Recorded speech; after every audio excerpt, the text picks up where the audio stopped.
Alam mo kasi, ang paniniwala ko yung nasa Biblia. Yun ang disiplina ng aking kaisipan, yung nasa Biblia. Nag-asawa ka. Nag-asawa ka uli. Nag-asawa ka uli. Nag-asawa ka uli. Nag-asawa ka uli. Nag-asawa ka uli. Alam mo, hindi kinukwenta yun ng Diyos eh. Pag nasa mali ka, di mo alam ang katwiran, di mo alam ang katotohanan, napapatawad lahat yun eh. Yung babaeng taga Samaria, Samaritana, naka-anim na asawa eh. Naka-anim siya. Natatanda mo yung kasaysayan ng babae na nakatagpo ng Panginoon Kristo doon sa balon ni Jacob. Patay na. Pinapaliwanagan siya ni Kristo tungkol sa tubig ng buhay. Ang sabi ng babae, bigyan mo ko ng tubig na yan kasi sabi ni Kristo, ako mayroong tubig na ang makainom hindi na mauuhaw uli. Sabi ng babae, bigyan mo ko niyan tubig na yan. Sabi niya, basahin natin 4:15 ng 1, kapatid na Daniel. Sinabi sa kanya ng babae, Ginoo, ibigay mo sa akin ang tubig na ito upang ako'y huwag mauhaw, ni pumarito man sa ganito kalayo upang umigib pa. Sinabi sa kanya ni Jesus, Humayo ka, tawagin mo ang iyong asawa at pumarito ka. Ayon, gusto ng Panginoong Jesus, bibigyan niya ng tubig ng buhay. Yung tubig ng buhay, yun na ibig sabihin yun, yung aral, yung kaligtasan, ano? Yung kaalaman ukol sa Diyos, yun yung tubig ng buhay. Humingi yung babae, bigyan mo ko niyan para wag na akong mauhaw. Sagot ng Panginoong Jesus, humayo ka, tawagin mo asawa mo. Ibig sabihin, bibigyan siya ni Jesus ng tubig ng buhay, gusto niyang bigyan pati yung asawa niya. Tawagin mo asawa mo. Ang sagot ng babae ganito. Sumagot ang babae at sinabi sa kanya, Wala akong asawa. Sinabi sa kanya ni Jesus, Mabuti ang pagkasabi mo, wala akong asawa, sapagkat nagkaroon ka na ng 5 asawa, at ang nasa iyo ngayon ay hindi mo asawa. Dito'y sinabi mo ang katotohanan. Sinabi sa kanya ng babae, Ginoo, napaghahalata kung ikaw ay isang propeta. Nagulat yung babae. Bakit alam ni Kristo yung pangyayari sa buhay niya, no? Sabi ng babae, nahahalata ko, propeta ka. Bakit? Kasi, sabi ng Kristo sa kanya, nung sabihin, tawagin mo asawa mo, sabi niya, wala akong asawa. Tama yan. Mabuti pagkasabi mo, wala akong asawa. Kasi nagkaroon ka na ng 5 asawa, at yung pang-anim ngayon, sabi mo, hindi mo pa rin asawa. Dito'y sinabi mo ang katotohanan. Ibig sabihin, play girl para itong babaeng ito. Dahil nang nakasama, pang-anim na eh. Pero ang punto ko rito, kapatid, itong babaeng ito, sumampalataya ito, mababasa mo, kung babasahin mo sa mga tusunod na mga talata, sumampalataya siya, naging alagad siya ng Panginoong Jesus. Pati yung mga kababayan niya, binalita niya kasi, natagpuan ko yung sinasabi ni Moises, sabi niya. Ibig sabihin, itong babaeng ito, naging lingkod ni Kristo. At kasamang naging lingkod niya, bandang huli, maiisip natin yung proposal ni Kristo, tawagin mo ang asawa mo. Ibig sabihin, open ang Diyos sa babae, lalaki. Kahit ano pa nangyari sa buhay mo, nangyari yun, di mo naman alam ang batas ng Diyos. Hindi ka naman sakop ni Kristo. Kahit nakasampu ka pang asawa, pinapatawad ng Diyos yun kapatid. Kahit nakapito ka pang asawa, papatawarin ng Diyos yun. Nagawa mo kasi yun nang hindi mo pa alam ang totoong batas ni Kristo. Sa maraming relihiyon ngayon, hindi naman tinuturo kumpleto yung batas ni Kristo eh. O kaya ang tao tuloy, nakakapaghiwalay sa asawa, nakaka-divorce, na nagli-legal separation, maraming ginagawa ngayon, annulment of marriage. Tapos para maanal, kailangan patunayan mo sa korte na yung asawa mo sira ulo. Para magkahiwalay lang, papatunayan nila, sira ulo yung asawa ko eh. Sisiraan na ngayon yung babae kung ano ng katarantaduhan ng kasunod. Eh lahat ng yan, kaparaanan ng tao yan eh. Alam mo sa Diyos, kapatid, pagka ikaw ay wala pang alam na aral, nakagawa ka ng mali o ng kasalanan, pinapatawad yan pag naintindihan mo at bumalik ka sa Diyos sa katotohanan, napapatawad yan. 1:13 ng Timoteo, pakinggan mo kapatid. Bagaman ang una, ako'y naging mamumusong at manguusig at mga alipusta, gayon may kinahabagan ako, sapagkat yaoy ginawa ko sa di pagkaalam, sa kawalan ng pananampalataya. Si Pablo, mang-uusig, mamumusong, nagpapapatay pa si Pablo ng tao eh. Inuusig niya ang iglesia nung una. Ang iglesia ng Diyos, inusig niya, pinapapatay niya eh, ang mga tao. Ngayon, sabi niya, bagaman ng una ako'y naging mamumusong, mang-uusig, mang-alipusta, gayon may kinahabagan ako. Kasi ginawa ko yon sa di pagkaalam, sa kawalan ng pananampalataya.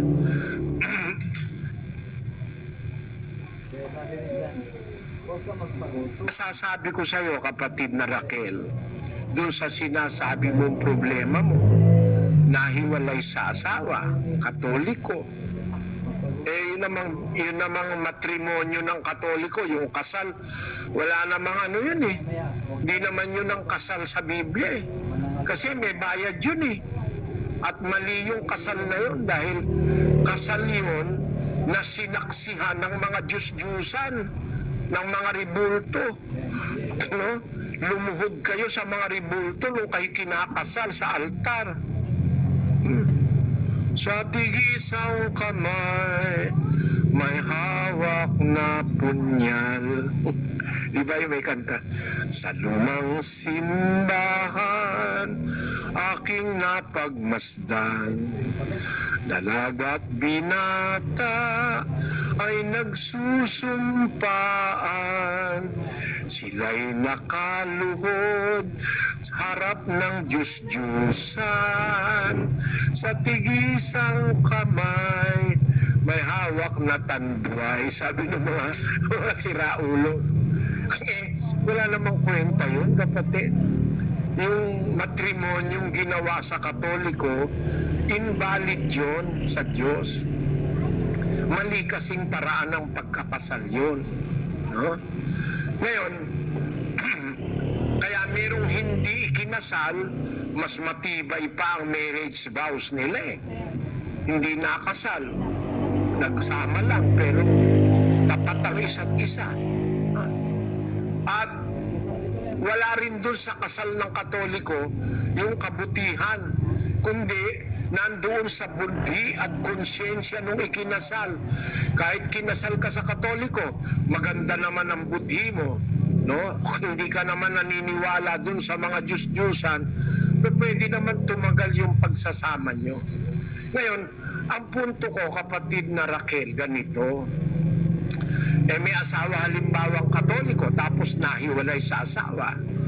Eh ngayon, kung mag-aasawa ka ba sa diborsyado, kung nagkakasala ka ba ng pangangalo niya, sabihin mo nang nagkakasala ka, sabihin mo nang kasalanan pareho sa inyo.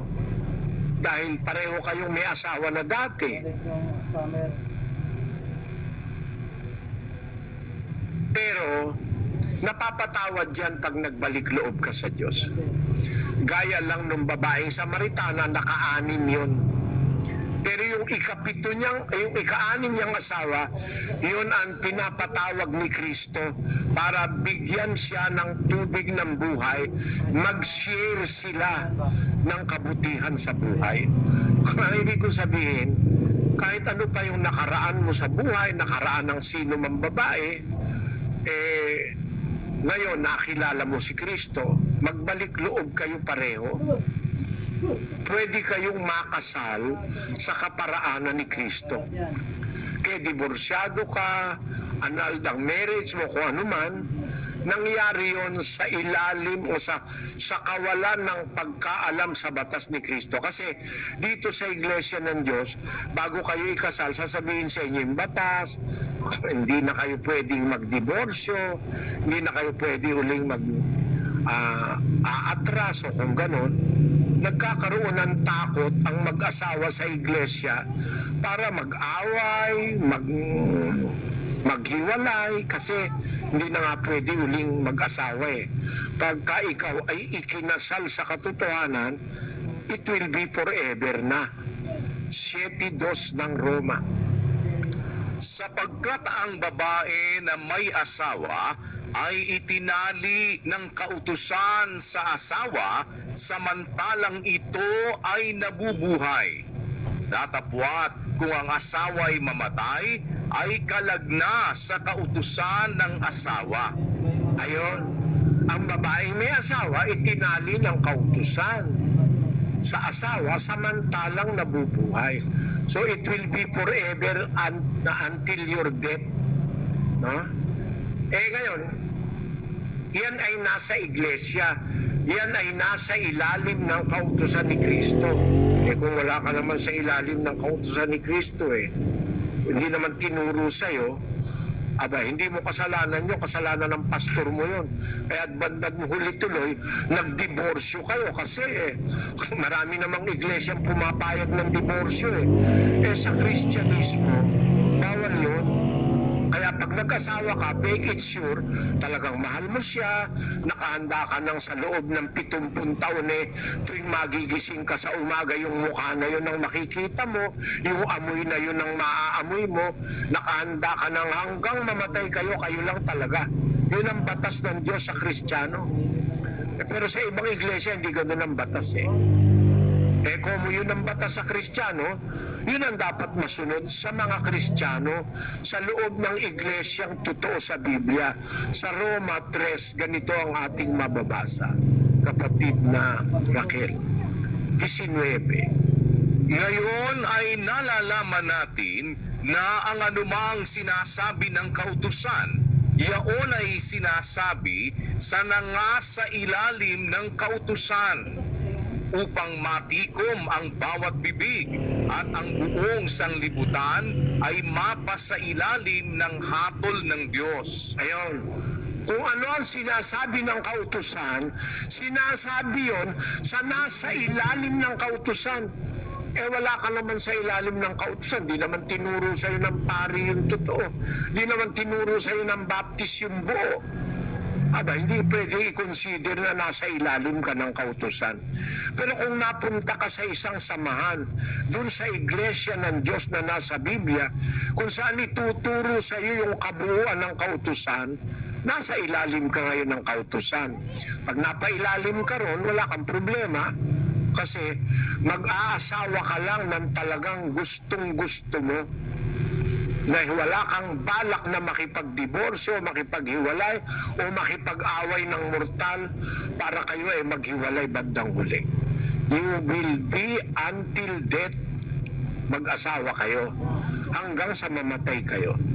Pwede ka lang mag-asawa uli sa iglesia ng Diyos kung patay na yung iyong asawa. Pero kung halimbawa nasa iglesia ka, alam mo yung aral, nasa ilalim ka ng kautusan, hindi na pwede. Pagka hiniwalayan mo ang asawa mo, hindi na pwede. Maliban na lang kung ang sino man sa inyo ay nangalo niya, mapapatid yung tali. Pagka nangalo niya ang lalaki, libre ka ngayon, O kung nangalo niya yung babae, libre yung lalaki, patid ang tali. Ang pumatid, hindi ang Diyos. Ang pumatid yung asawa. Yun ang mga batas sa Biblia. Kaya lang mahaba yung kapatid ko, ituturo ko sa iyo lahat no. Pero ang masasabi ko sa iyo, huwag niyong problemahin na nagkaroon kayo ng dating asawa, pwede kayong magsama sa ilalim ng batas ng Diyos. Naunawaan mo ang punto ko, kapatid na Raquel? Kung magbabalik loob kayo, papailalim sa batas, you can live a new life. You can lead a new life. Naunawaan mo, kapatid? Opo, malinaw na malinaw po.